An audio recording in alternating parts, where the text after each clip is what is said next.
ये कहानी है एक पति और पत्नी की जो अपने बीते हुए समय को याद करके बहुत प्रसन्न होते हैं। इस कहानी का शीर्षक है सिर्फ हमारे लिए। प्यार, समय, दंपति, बदलाव।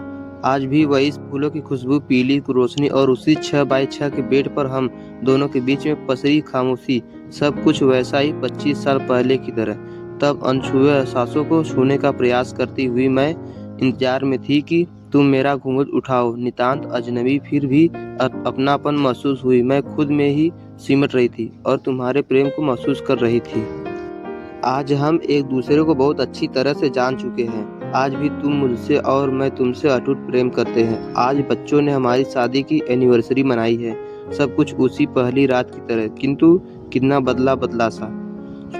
सुनो, जिंदगी खूबसूरत हो, हमारा प्यार तरोताजा रहे, इसके लिए सबसे जरूरी है कि हम एक दूसरे पर विश्वास करें। हमेशा यह हमारे वैवाहिक जीवन की शुरुआत थी। प्यार की पहली शर्त परस्पर विश्वास, और फिर कई दफा चाहते हुए भी मैं तुमसे कुछ पूछ नहीं पाई कि तुम मेरी परवाह को अपने प्रति अंधविश्वास न समझ लो। मैं इंतजार करती थी कि तुम मुझसे देर से आने की वजह पूछो, पर वह तुम्हारे स्वभाव में नहीं था। मैं खुद को बदलने लगी, सिर्फ तुम्हारे लिए। आज जब मैं पुराने दोस्तों से बात कर रही थी, मैंने तुम्हारे चेहरे पर वह भाव देखा जो मैं हमेशा देखना चाहती थी। पहले शायद मैं इसे महसूस कर खुश होती, किंतु आज अजीब लगा। तुम शायद वह महसूस कर रहे थे जो बरसों से मैं करती आई। क्यों? शायद तुम भी बदल रहे थे।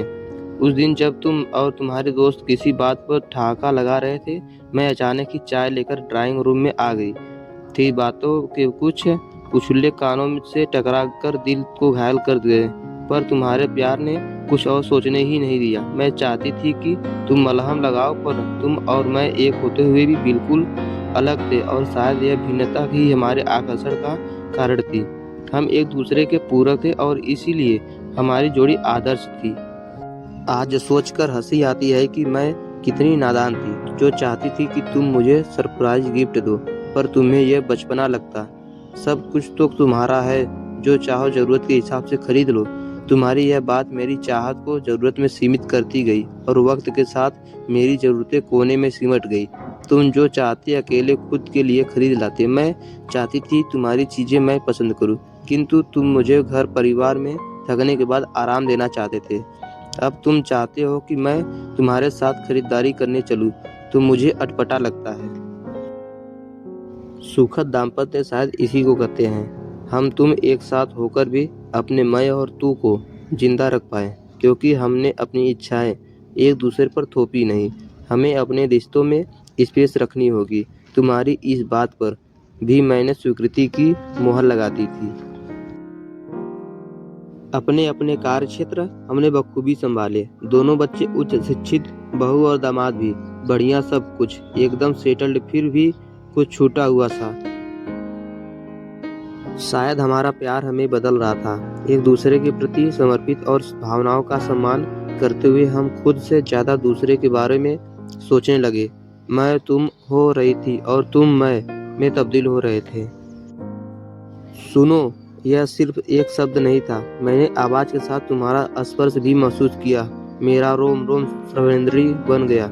सोच को विराम दे मैं उठ बैठी। जी, तुम मेरा हाथ पकड़कर कमरे से बाहर निकाले। अजी कोई देखेगा तो क्या कहेगा? मैं नवेली दुल्हन बन गई, पहले बड़ों से और आज बच्चों से झिझक रही थी। तुम बिना बोले मुझे छत पर ले आए।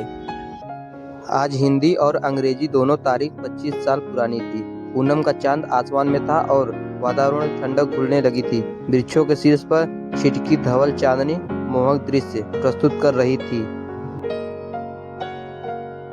बुझ गई तपते हुए दिन की आंगन। साज ने चुपचाप ही पीली जलन। रात झुक आई पहन उजला वसन।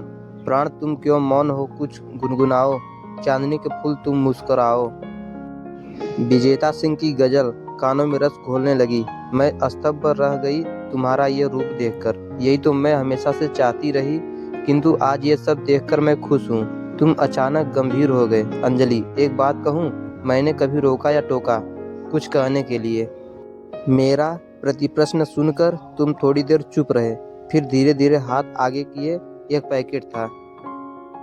ये तुम्हारे लिए, खोलो। मैं निःशब्द तुम्हारा चेहरा पढ़ने की कोशिश करती रही। तुम्हारा यह रूप एकदम नया था मेरे लिए।